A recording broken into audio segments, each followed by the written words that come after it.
एक तो समंदर के बीच दो अमेरिकी जहाज आपस में टकरा गए और उसके बाद दोनों जहाजों को नुकसान हुआ। यह अपने आप में अमेरिका के लिए एक शर्मसार करने वाली खबर आई।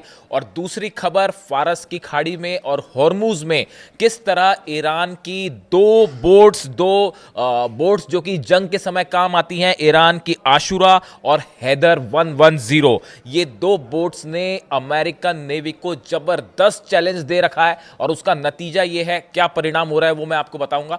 पहली बात करते हैं अमेरिकी जहाज आपस में टकराए कैसे। देखिए, ये मामला कैरेबियन सी का है, ईरान से काफी दूर है, कैरेबियन सी का है, लेकिन इसका कनेक्शन भी ईरान से जुड़ रहा है। कैसे जुड़ रहा है वो मैं आपको बताऊंगा। पहले हम ये बताएं कि ये हादसा हुआ कैसे। देखिए, डिफेंस डिस्ट्रॉयर है यूएसएस ट्रेक्सटन। ये अमेरिका का एक डिस्ट्रॉयर है जो कि कैरेबियन सी में अपॉइंट था। और ऐसी भी खबरें हैं कि इसको उस ग्रुप में भी शामिल किया जा सकता था या शायद उसमें शामिल किया जाना था जो ईरान के करीब भेजे जा रहे हैं। यानी ईरान, देखिए, एक तो अमेरिका ने ये अनाउंस कर रखा है, डोनाल्ड ट्रंप ने, कि एक और एयरक्राफ्ट कैरियर आएगा। और ऐसा जो अंदेशा है कि यूएसएस गेराल्ड आर फोर्ड जो है ये ज्वाइन करने वाला है अब्राहम लिंकन को। यानी एक सिर्फ अब्राहम लिंकन कुछ नहीं कर पाया, अमेरिका ईरान का कुछ नहीं बिगाड़ सकता, तो अब दूसरा भेजने की भी जरूरत पड़ गई है। ये अपने आप में बताने के लिए काफी है कि ईरान की नेवी क्या टक्कर दे रही है। ठीक है, तो अब ये जो डिस्ट्रॉयर है यूएसएस ट्रेक्सटन, ये समंदर में चल रहा था कैरेबियन सी में। और इसी बीच जो सप्लाई एक जहाज है, इसका नाम था यूएसएनएस सप्लाई, उसका नाम ही है यूएसएनएस सप्लाई। समंदर के बीच इस डिस्ट्रॉयर पे तेल रिफ्यूलिंग का काम हो रहा था, तेल भरा जा रहा था। देखिए, समंदर में और आसमान में अमेरिकी जेट्स सब तरफ हैं और वो रिफ्यूलिंग के काम होते हैं। लंबी जब दूरी जानी होती है तो बीच में रिफ्यूलिंग कर रहा था। इसी दौरान कुछ बैलेंस बिगड़ा या जो भी मिसकम्युनिकेशन हुआ और दोनों जहाज आपस में टकरा गए। दोनों जहाज़ों को खासा नुकसान भी हुआ और कई लोग उसमें जो नौसैनिक सवार थे वो कई घायल भी हुए, जो अस्पताल में भर्ती हैं, उनका इलाज चल रहा है। अभी खबर जैसी ही ब्रेक हुई कई जगह की समंदर में जो है अमेरिका के दो जहाज टकरा गए हैं। और जब ये खबर स्टार्ट हुई तो सबसे पहले सबको ये लगा, सोशल मीडिया पे अचानक से खबर फैल गई कि भाई कहीं ईरान ने हमला तो नहीं कर दिया और कोई यूएस के दो शिप तो नहीं डुबा दिया। आप देखिए कैसे किस तरह का खौफ जो है वो है देखा जाता है। और वो खबरें एकदम से फैल गई कल कि ये दो जहाज अमेरिका के टकरा गए हैं, दो जहाज तबाह हो गए हैं, इस तरह की खबरें चल पड़ी। हालांकि जहाज तबाह नहीं हुए, टकराए, उनको आपस में नुकसान हुआ और जो लोग घायल हैं उनका इलाज चल रहा है। अब इसमें से जो एक डिस्ट्रॉयर है यूएसएस ट्रेक्सटन, ये बताया जा रहा है कि ये ज्वाइन कर सकता था उस ग्रुप को जो कि मिडिल ईस्ट भेजा जाना है। अब हकीकत क्या है वो पता चलेगी। लेकिन देखिए, ये जो कैरेबियन सी है, ये खबर इंपॉर्टेंट इसलिए है, ये कैरेबियन सी का जो इलाका है, यहीं से अभी हाल ही में अमेरिकन नेवी के जहाज़ों ने रशिया के एक ऑयल टैंकर को फॉलो किया। उस पर पनामा का फ्लैग लगा हुआ था, लेकिन ऑयल उसमें रशिया का बताया जा रहा था, ऐसा शक था अमेरिकन नेवी को। और वो कैरेबियन सी से उसको फॉलो करते रहे और फॉलो करते करते वो इंडियन ओशन में आए, फिर उस पर कब्जा करने की कोशिश की, लेकिन तब तक वो तेल गायब हो चुका था। तो ये अपने आप में एक बड़ा झटका था अमेरिकन नेवी को कि भाई इतनी दूर से फॉलो करते हुए आए, लेकिन रशियन तेल जो है वो पहले ही गायब हो गया या उसमें तेल था ही नहीं।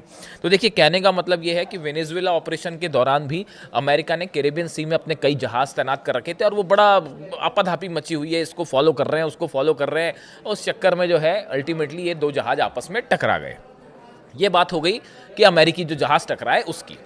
अब देखिए, दूसरी बात करते हैं हम फारस की खाड़ी में और हॉर्मूज में। कैसे स्ट्रेट ऑफ हॉर्मूज में ईरान की दो बोट्स, खास तौर पर अगर हम बात करें ईरान की आशुरा और ईरान की हैदर 110, ये दो बोट्स ने किस तरह पूरी अमेरिकन नेवी को बड़ा चैलेंज दे रखा है। देखिए, ये पहले हम इसकी बात करें, फिर उस प्लान की बात करेंगे और शायद यही वजह है कि अब तक अमेरिका आखिर हमला क्यों नहीं कर पाया और क्यों दूसरा एयरक्राफ्ट कैरियर जो है वो भेजने की नौबत आ गई है। देखिए, ईरान की जो आशुरा है class boat, Islamic revolutionary guard corps यानी आईआरजीसी की, इसने इस बोट को डेवलप किया है और ये इसका इस्तेमाल करते हैं। ये सबसे तेज और फुर्तीली बोट्स में से एक माना जाता है जो समंदर में कोई भी नेवी इस्तेमाल करती है। इसकी रफ्तार 200 किलोमीटर प्रति घंटा हो जाती है। इसमें एंटी शिप मिसाइल्स हैं और ये रडार पे अपने सिग्नल बंद करके रडार से गायब भी हो जाती है। ये बात हुई आशुरा की। अब बात करते हैं हैदर 110 की।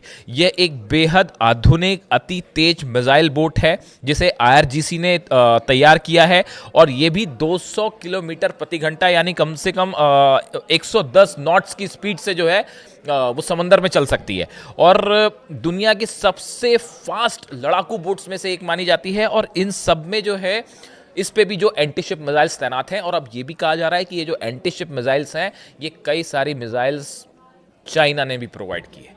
अब देखिए प्लान क्या तैयार किया गया। जो प्लान ईरान ने तैयार किया, ईरान के पास एयरक्राफ्ट कैरियर नहीं है, वो अब्राहम लिंकन है, USS गेराल्ड आर फोर्ड दूसरा एयरक्राफ्ट कैरियर भेजा जा रहा है। लेकिन जो नौसेना से जुड़े एक्सपर्ट्स बता रहे हैं कि ईरान ने प्लान तैयार किया है कि ये जो आशुरा और हैदर 110 बोट्स हैं, ऐसी करीब 100 से ज़्यादा बोट्स जो है वो हार्मूज में और फारस की खाड़ी में ऑलरेडी उतार दी गई हैं। बाकी कितनी है उसकी मैं बात नहीं कर रहा हूं, जो ऑलरेडी हॉर्मूज में और फारस की खाड़ी के आसपास जो है उतार दी गई हैं 100 से ज्यादा बोट्स। इन सब में एंटी शिप मिसाइल्स लगी हुई हैं। अब जो आकलन किया जा रहा है, जो प्लान ये है कि अगर किसी भी तरह का हमला अब्राहम लिंकन से होता है, या जो 9 डिस्ट्रॉयर्स अब्राहम लिंकन के को पीछे बैक करते हैं, अगर इनसे किसी भी तरह का हमला होता है तो ये 100 की 100 से ज़्यादा शायद ज़रूरत पड़ने पे और उतारी जा सके, ये हैदर 110 और आशुरा जो है वो सीधा अटैक कर सकती हैं अब्राहम लिंकन की तरफ। अब आप देखिए करीब 700 किलोमीटर के डिस्टेंस पे बताया जा रहा है अब्राहम लिंकन है ईरान के वाटर्स से। 700 किलोमीटर बहुत ज़्यादा डिस्टेंस नहीं है, और ऐसे हालात में अगर 200 किलोमीटर प्रति घंटे की रफ्तार से आप देखिए कि 100 बोट्स एक साथ आगे बढ़ें, सब में एंटी शिप मिसाइल्स हैं और सब एक साथ मिसाइल्स फायर करें, तो बताया जाता है कि ईरान के डिफेंस को उसको अमेरिका के जो डिफेंस हैं उसको रोकना मुश्किल हो जाएगा, और अब्राहम लिंकन को बचाना यहाँ पर मुश्किल हो जाएगा। देखिए ये इस तरह का प्लान पहले भी एक बार आजमाया जा चुका है, जिसमें कई बार जहाज़ों को बड़ा नुकसान देखा गया समंदर में, और इसको एक प्लान खास तौर पे इस प्लान के रूप में जाना जाता है इसको। और देखिए इसके साथ अगर बैक हो जाए ड्रोन्स का भी और मिसाइल्स का भी। अब आप देखिए समंदर में, अरे फारस की खाड़ी और हॉर्मूज का वो इलाका है जो ईरान का अपना घर है, ईरान किंग है वहाँ का। आप वहाँ की एक एक चीज़ चप्पे चप्पे से ईरान वाकिफ़ है। वहाँ पे जाके उसको हराना जो है वो ऐसा है कि शेर की मान में जाके शेर से लड़ना उससे आसान मुश्किल काम है, मतलब उसी की तरह है वो कि आप जो है शेर की मान में घुसें और उसको चैलेंज करें, उससे लड़ें, मुश्किल हो जाएगी अमेरिका के लिए। अब देखिए इसमें जो है बताया जाता है कि अगर 100 बोट्स से एक साथ हमला होता है, ड्रोन्स अलग हैं, मिसाइल्स अलग हैं, अगर 100 बोट से एक साथ हमला होता है और मिसाइल्स फायर कर दी जाती हैं बैक टू बैक, और उसमें से 90 मान लीजिए मिसाइल्स जो बोट से फायर की गई हैं, 90 मिसाइल्स भी अमेरिका ने रोक दी। चलिए मान लीजिए अब्राहम लिंकन थर्ड और पेट्रियट बड़े पावरफुल है, रोक दिए, लेकिन अगर 10% मिसाइल्स भी अब्राहम लिंकन पर गिर गई तो वो अब्राहम लिंकन को डिस्ट्रॉय कर सकती हैं, ऐसा एक्सपर्ट्स बता रहे हैं कि अगर एक साथ मिसाइल्स फायर होती है, 90% भी अगर आपने मिसाइल्स को इंटरसेप्ट कर लिया, लेकिन 10% मिसाइल्स भी अगर गिरती हैं अब्राहम लिंकन पर या डिस्ट्रॉयर्स पर, तो ये बड़ा चैलेंज हो जाएगा। और देखिए यही वजह है अब तक कि एक अब्राहम लिंकन अपने आप में बताया जाता है कि चलता फिरता जो है वो पूरा युद्ध का मैदान है, उसमें तरह तरह के फाइटर जेट्स हैं, 90 तो उसमें F-35 और F-16 जेट्स हैं, मिसाइल्स हैं, टॉम हॉक मिसाइल्स हैं। इतना सब होने के बाद भी एक अगर एयरक्राफ्ट कैरियर देखिए हिम्मत नहीं कर पाया अमेरिका हमला करने की। अब गेराल्ड आर फोर्ड भी भेजा जा रहा है, और ये भी कहा जा रहा है कि शायद एक तीसरा एयरक्राफ्ट कैरियर भी पीछे से आएगा। लेकिन जो बात तय है वो बात तय ये है कि अमेरिका ने अपना डिप्लॉयमेंट और बढ़ा दिया है, खासकर नेतन्याहू और ट्रंप की मुलाकात के बाद। भले दूसरे दौर की बातचीत हो रही हो न्यूक्लियर एनरिचमेंट को लेकर, लेकिन अमेरिका ने जिस तरह से अपना डिप्लॉयमेंट बढ़ाया है, ये इशारा करता है कि आने वाले कुछ दिनों में एक बड़ी जंग की शुरुआत हो सकती है, और शायद सिर्फ टाइम का इंतज़ार हो रहा है। जैसे कि रूस के विदेश मंत्री लावरोव कह रहे थे कि टाइम बॉम्ब इज टिकिंग, उसी तरफ इशारा है। लेकिन ये जो पूरा इलाका है फारस का और हॉर्मूज का, यहाँ पे एक बड़ी जंग होना तय है, इसमें कोई शक नहीं है। ये बात अमेरिका भी अच्छे से जानता है कि यहाँ ईरान को चैलेंज करना मुश्किल है, और अगर ईरान कभी भी कुछ भी कर सकता है। यही वजह है कि अपने शिप्स को आदेश दिया अमेरिका ने कि यहाँ से जो कमर्शियल शिप्स जा रहे हैं खासकर हॉर्मूज से, वो जो है ईरान की सीमा से, ईरान के वाटर्स से दूर रहें, और अगर किसी तरह का कोई अटैक होता है ईरान की तरफ से या ईरान कोई कैप्चर करता है तो आप उसको किसी तरह का रिटेलिएशन ना करें, उसको प्रोटेस्ट ना करें। यानी आप देखिए कितना बड़ा खौफ है हुर्मुज़ के इलाके में और फारस की खाड़ी में।